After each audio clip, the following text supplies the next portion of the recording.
Hi po, panibagong araw na naman po at panibagong menu. Ito po yung aking menu ngayon, radish. Yan. Dalawa lang po ang kanyang ingredients. Yan lang po at saka garlic at saka bawang at saka yung minced fish. So yung minced fish ko po i-fry ko muna. And then, itong radish ko, balatan ko din. So, balatan ko po muna and then, bago natin i-process. Then guys, i-fry muna natin yung minced fish.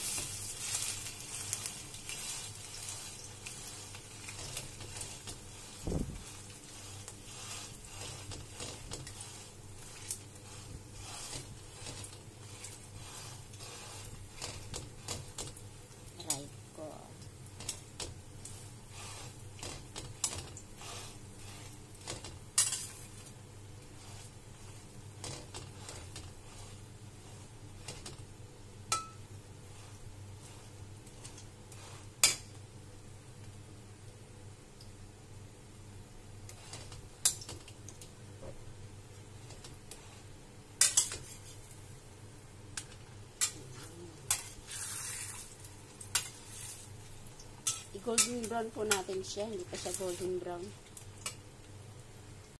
Yan po, golden brown na siya. So, sit aside muna natin. Yan. Tapos, ilagay po natin yung sibuyas natin. Sabay-sabay na.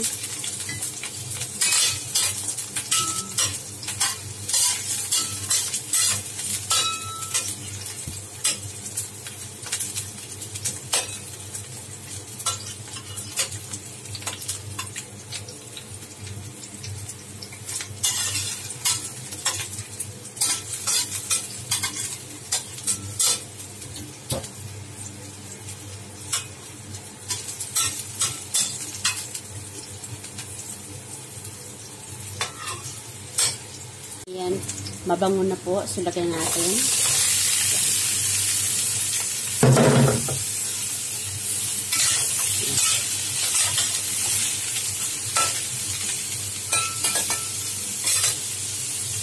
Lagyan po natin ng asin.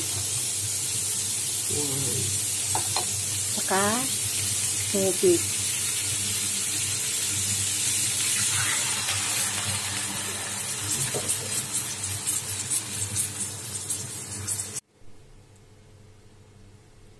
Maglagyan natin po ng chicken powder. Haluin po natin. Tapos, takipan. Hayaan lang po natin siyang kumulo ng kumulo. Huwag po nating haluin para hindi siya mapait. Ayan po guys, tingnan natin. Wala na siyang tubig. So, hinaan natin yung apoy, ilagay natin yung yung fried fish kanina. Yan. Ilagay natin sa toppings po siya. And then, fry natin ng konti.